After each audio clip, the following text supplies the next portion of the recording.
Hello guys, welcome to 5th Generation Hobby Shop. Magre-review tayo ngayon ng WE Glock 34 4 Series.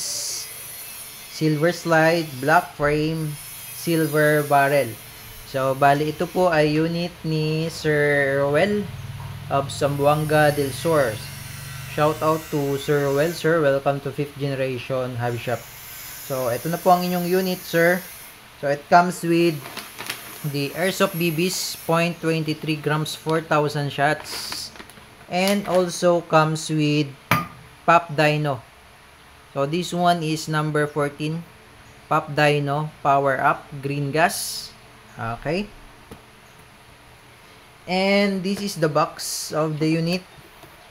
Ayan, Glock 34. Yung slide nya is silver, yung frame nya is black, yung barrel niya is silver. Yan, WE brand, made in Taiwan. Okay? So, ayan. Bubuksan na natin. Okay, this is the owner's manual of WE. You just need to scan the QR code para sa parts explosion and the instruction manual.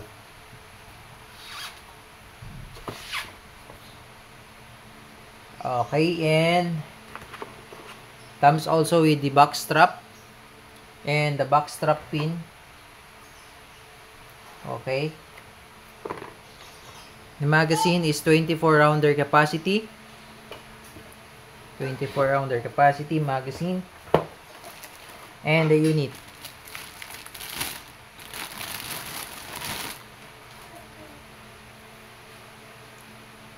Yan, Glock 34 4 Series. This is the custom design of Glock. Yan, black frame, silver slide, silver barrel. So, ayan. Naka fiber optic sight.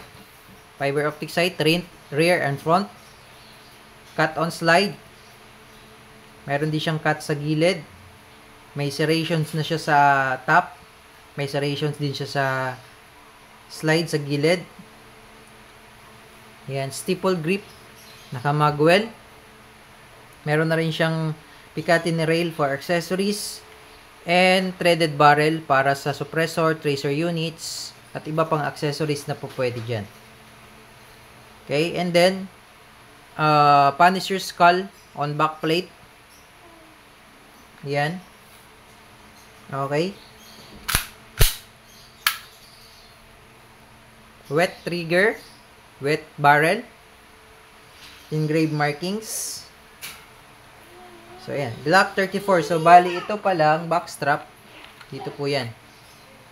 So, kung gusto nyo pong ilagay yung backstrap, then you can use the backstrap pin para mag-lock.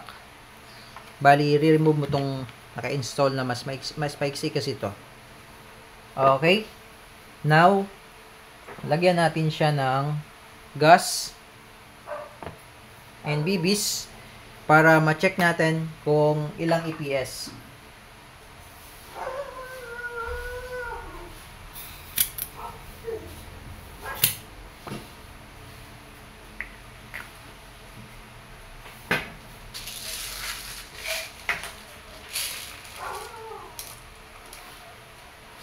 So, lalagyan lang muna natin siya ng 4 shots para sa chronograph testing.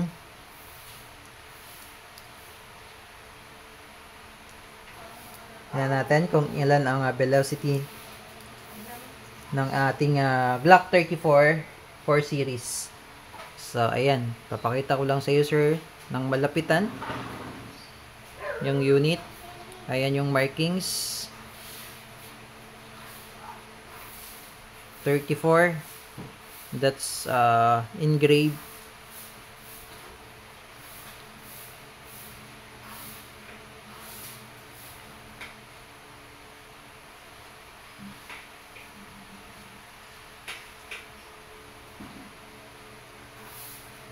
Made in Taiwan.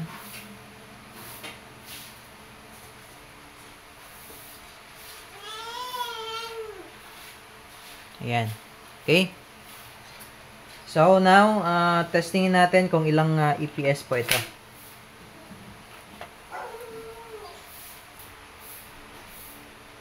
Okay, Sir Ruel, chronograph testing.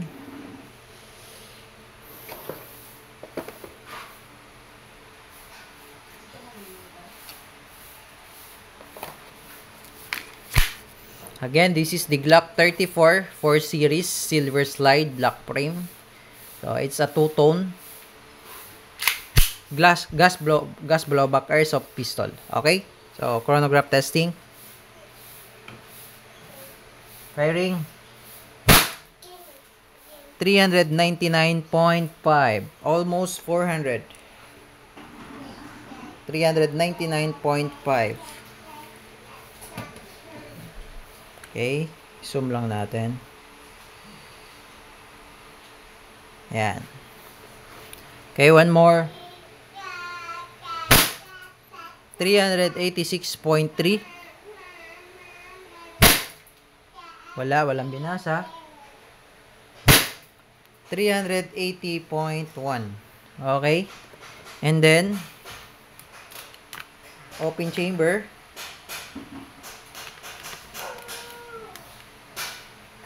So, nag-open chamber, release the magazine, and then pull back the slide, release the slide, then hammer down. So, shoot pa tayo. Lagyan ko lang siya ng more bala pa. Okay, loaded. Testing.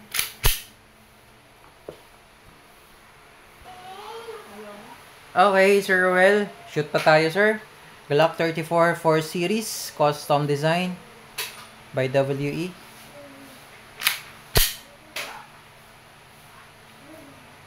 Firing. Wow. Busin lang natin yung bala hanggang sa mag-open chamber.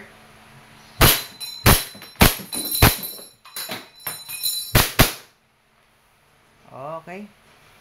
Remove the magazine and then pull back mo tong slide. Pag hinatak mo to, sir, bumababa yung slide stop. Ayan. Then release. Okay. Then i-rest lang natin yung hammer. Ayan. So, Sir Ruel, okay na po ang inyong unit. Kung may question regarding sa inyong unit, message lang sa aming Facebook page, 5th Generation Hobby Shop. Thank you, sir, for choosing 5th Generation Hobby Shop. God bless po.